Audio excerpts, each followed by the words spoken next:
PTF and JK back with you in the Money Media YouTube channel. Right off the bat, want to remind you that this video is brought to you by DK Horse. Download the DK Horse app today to get involved. We're going to take a little bit of a different look at this year's Kentucky Derby. We're going to do it through the lens of history. It was the Spanish-American philosopher George Santayana who famously said, "Those who cannot remember the past are condemned to repeat it." And we wouldn't exactly expect a guy whose work was mostly about skepticism and the nature of reality to be much of a horse player. But I still think his key quote warrants consideration when we're talking about the first Saturday in May, because history can teach us things. And today we're going to use history to talk about long shots. We're going to make our first stop in this Wayback Machine in the year 2002. I was under the Twin Spires on this first Saturday in May. JK, I presume you were playing a video game somewhere. Where were you in 2002? I was somebody's house, probably trying to get some beer out of the keg. You did not watch the 2002 Derby? Was it on in the background at least? I don't think so. I was in college at Austin at the time, and I must have not fully fallen in love at that point. All right, well, let me tell you about the 2002 Derby. There was this horse I heard some sharp people make a long shot case for because the horse really fit on the figures. The problem was that he was earning them against horses I just didn't think were as good. He had this big Illinois Derby win at Hawthorne. His name is War Emblem. Now, many people agreed with my assessment because this horse was a big long shot, 20-1.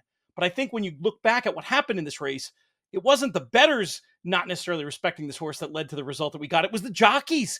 Felt like despite an early pace that Durkin in commentary went on about how it appeared moderate and, we weren't obviously going very fast, they let War Emblem be unchallenged on the lead in this spot. I know you've watched this tape. I'll let you tell people what happened from here and maybe tell us what we can learn. Yeah, I mean, look, if you let a horse get loose in the Kentucky Derby and set comfortable fractions, they're all talented horses. They've all done something throughout their career to allow them to get to this point. And if you let them get loose on the front end, that's one of the ways you can find long shots in the Kentucky Derby. And if you look at this year's edition of the Kentucky Derby, I know there looks to be a lot of pace in here with horses like East Avenue, Rodriguez, Citizen Bull. But what if, just what if, Citizen Bull, Rodriguez, they don't both go because they're from the same connections? What if Brendan Walsh and East Avenue decide that they want to try to save a little bit for later and try to rate? Suddenly, someone could end up loose on the front end, just like War Emblem. It's not likely, but it's possible. I feel like East Avenue could be the long shot to benefit maybe from a scenario like this if one of two things happens. If for a variety of circumstances these horses don't go and he ends up there on the lead, or I think there's a lot of people, and I'm one of them, who are making this assumption that he needs the lead.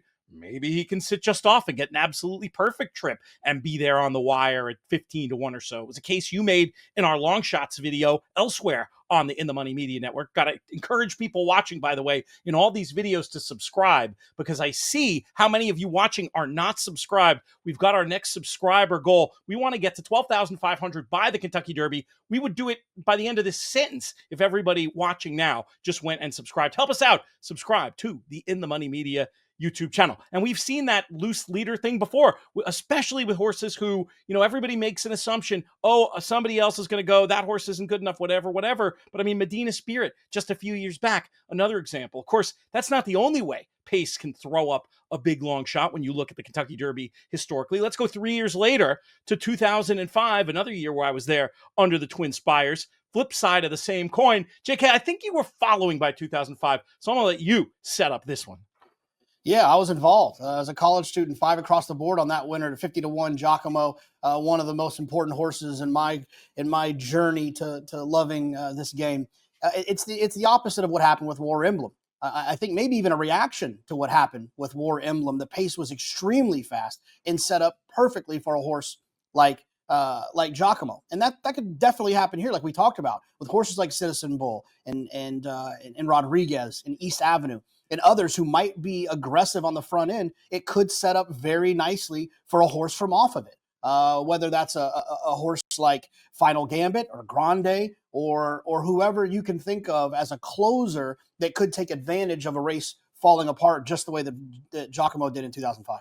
I laugh when I think about my reaction to the 2005 Derby. I was so befuddled at the time. I'm not joking here. I actually wrote a piece in the New York Times about what a chaotic result it was and the appeal of luck in a rational world, something like Santayana would have liked it probably.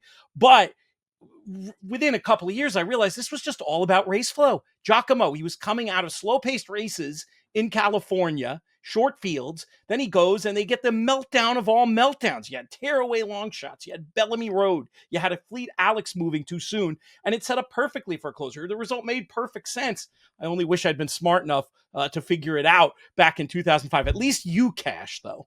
My issue with looking at the meltdown angle this year, I mean, I do agree there's some cases where it could happen, but boy, to me, those horses at the top of the market, Sovereignty, Journalism, they're going to probably be able to take advantage if we go that way. But you never know. They get in trouble. Maybe you see some big price closer coming out of the mix once again. So pace scenarios, that's one of those are like the main reasons you see big price results in horse racing. I saw a study one time about handicapping contests that something like 75% of cap horses, horses that pay the maximum amount they allow in win place contests online, come from extreme pace scenarios, one way or the other. The two we talked about, the wire to wire or the deep closer. But there's another angle in the Derby that's yielded a lot of fruit in recent years, and it has to do with the surface change. For whatever reason, JK, bettors don't seem to want to bet horses, even horses with good races, on synthetic coming in to the Kentucky Derby. You can look back to Animal Kingdom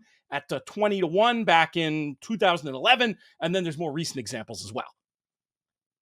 Yeah, I mean, Two Phils, who ran extremely well a couple of years back, if I'm not mistaken. Tomei ran second at a big price. Yep. And so I think what you want to do here is try to identify what some of these horses that have been running on other surfaces that are going to be ignored a little bit. A Final Gambit, a Flying Mohawk are great examples of horses that are likely going to be dismissed to a certain extent based on the surface that they most recently ran on or have been running on a majority of their career. But once they get to the dirt, all these horses are typically bred for dirt, and all of them can run on dirt. It's just about how fast they will run. Those are two horses that if you're looking for that surface change, long shot opportunity, those are two you could consider.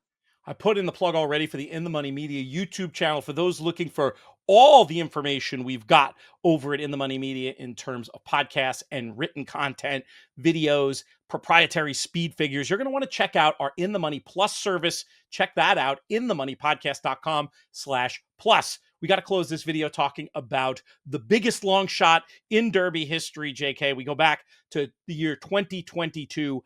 I did 12 hours or so, I once calculated, looking back, of Derby coverage in that year. You know, the ITM channel starting to blow up. We had a lot of heat around us. We did a ton of things. I said one sentence about the horse that went on to win, and the sentence was something to the effect of, if that thing should somehow win, it will be the biggest upset in Kentucky Derby history. Never have I been so wrong and so right at the same time. What happened with Rich Strike? I still don't know. But I will tell you this. I think it's a great illustration. Him, Mystic Dan, obviously a lot more accomplished than Rich Strike, but still a big price nonetheless. Or even back to like Mind That Bird. Sometimes the stars align and you get a perfect ride and you get bad trips for other horses. And it's a recipe for you to get some horse that you just never could have figured on paper. And that's exactly what happened with Rich Strike. Mystic Dan got an outstanding ride. Perfect ride by Brian Hernandez. Anything different wouldn't have worked for him. Mind That Bird, the same with Calvin Burrell. That's what's great about the Derby. If you like a horse on paper, if you like a name on paper, if you know someone whose first name starts with a letter that one of the horses is, enjoy yourself. It's what makes this race so much fun because it's not likely, but anything can happen. Anything can happen. That's how life imitates the Kentucky Derby. For JK, I'm PTF. Thanks so much to our sponsor of this video, DK Horse. Download the DK Horse app today to get involved.